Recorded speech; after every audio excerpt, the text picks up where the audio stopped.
Hi friends, അസ്സലാമു അലൈക്കും. Welcome back to Ripsi's kitchen. ഞാനിന്ന് വന്നിട്ടുള്ളത് നല്ല അടിപൊളി ഒരു ഈസി ആയിട്ടുള്ള ചിക്കൻ മോമോസിൻ്റെ റെസിപ്പി ആയിട്ടാണ്. അപ്പോൾ നമുക്ക് റെസിപ്പിയിലോട്ട് പോകുന്നതിന് മുമ്പ് നിങ്ങളെല്ലാവരും എൻ്റെ വീഡിയോ കാണുക, സബ്സ്ക്രൈബ് ചെയ്യുക, ലൈക്ക് ചെയ്യുക, ഷെയർ ചെയ്യുക. അപ്പോൾ നമുക്ക് വീഡിയോയിലോട്ട് പോകാം. ഞാനിവിടെ എടുത്തിട്ടുള്ളത് എല്ല് കളഞ്ഞ ചിക്കനാണ്, ഒരു കപ്പ്. അപ്പോൾ നമുക്കതൊരു മിക്സിയുടെ ജാറിലോട്ട് മാറ്റാം. നന്നായിട്ടൊന്ന് അടിച്ചെടുക്കാം. നന്നായിട്ട് അടിച്ചെടുത്തിട്ടുണ്ട്. ഇനി നമുക്കിതിലോട്ട് ഓരോ ഇൻഗ്രീഡിയൻ്റ് ആയിട്ട് ചേർത്ത് കൊടുക്കാം. ആദ്യമായിട്ട് ഞാൻ ഇതിൽ ചേർക്കാൻ പോകുന്നത് ഒരു വലിയ ഉള്ളി ചെറുതായിട്ട് അരിഞ്ഞതും ഒരു 3 പച്ചമുളക് ചെറുതായിട്ട് അരിഞ്ഞതുമാണ്. അത് ഇതിലോട്ടേക്ക് ചേർത്ത് കൊടുക്കാം.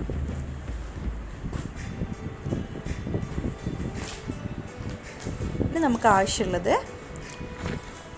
ചെറിയൊരു ക്യാരറ്റ് ചെറുതായിട്ട് അരിഞ്ഞതാണ്, അതും കൂടി ചേർത്ത് കൊടുക്കാം. നിങ്ങൾക്ക് ഇഷ്ടമുള്ളത് ചേർക്കാം കേട്ടോ.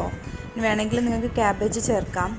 ഞാനിതിൽ ക്യാരറ്റ് മാത്രമേ ചേർക്കുന്നുള്ളൂ. ഇനി ഒരു ടീസ്പൂണ് ഇഞ്ചി ചെറുതായിട്ട് അരിഞ്ഞതും ഒരു 1.5 ടീസ്പൂൺ വെളുത്തുള്ളി ചെറുതായി അരിഞ്ഞതും ചേർത്ത് കൊടുക്കാം.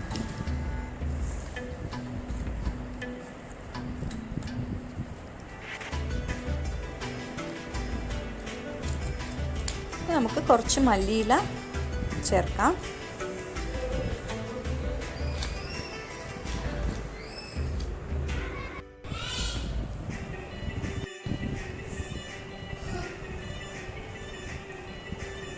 ഇനി നമുക്കിതിലോട്ട് ഒരു 1/2 ടീസ്പൂൺ മുളക് പൊടി ചേർത്ത് കൊടുക്കാം.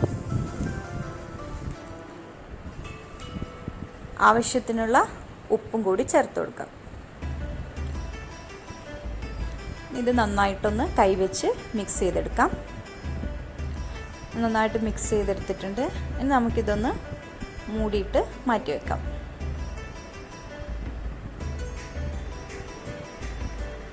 ഇനി നമുക്ക് ഇതിന് വേണ്ടിയിട്ടുള്ള മാവ് തയ്യാറാക്കാം. അതിനായിട്ട് 1.5 കപ്പ് മൈദയാണ് ഞാനിവിടെ എടുത്തിട്ടുള്ളത്.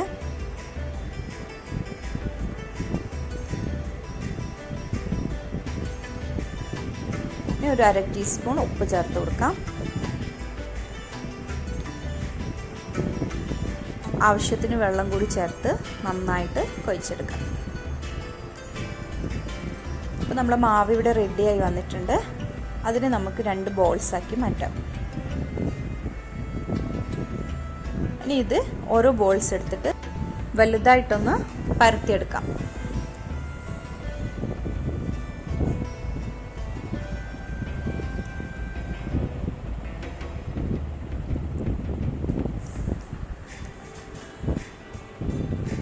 അപ്പോൾ നമ്മളിത് അതേ വലുപ്പത്തിൽ പരത്തിയെടുത്തിട്ടുണ്ട്. നമുക്കിതേപോലൊരു മൂടി വെച്ച് ഇതിനെ കട്ട് ചെയ്തെടുക്കാം. ഇതേപോലെ കട്ട് ചെയ്തെടുക്കാം.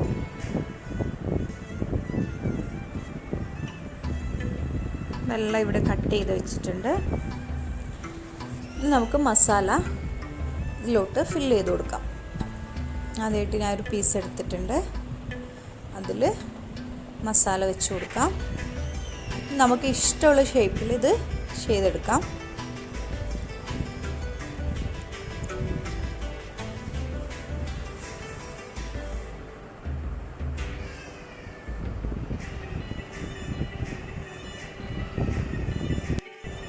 ഞാൻ ഇതേപോലെയാണ് ചെയ്യുന്നത്. നിങ്ങൾക്ക് ഇഷ്ടമുള്ള ഷേപ്പിൽ ചെയ്തെടുക്കാം കേട്ടോ.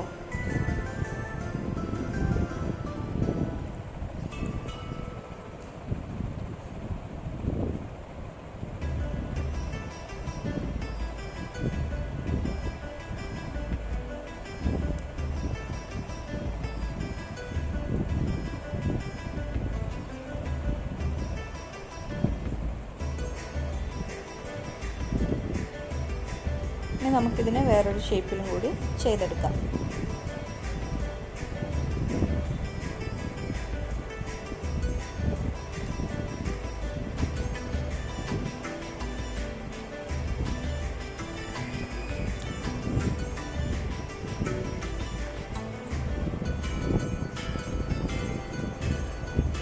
ഇതേപോലൊരു ഷേപ്പിലും കൂടി ചെയ്തെടുത്തിട്ടുണ്ട്.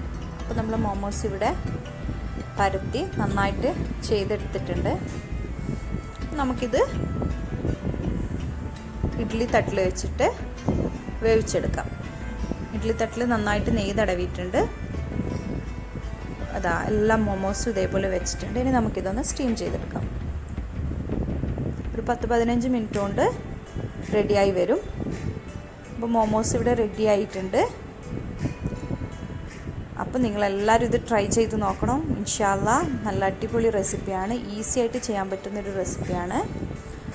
എല്ലാവരും ട്രൈ ചെയ്ത് നോക്കണം. കമൻറ്റ്സ് അറിയിക്കണം. ഇൻഷാ അല്ലാഹ് പുതിയൊരു വീഡിയോ ആയിട്ട് വരുന്നതായിരിക്കും. എല്ലാവർക്കും അസ്സലാമു അലൈക്കും.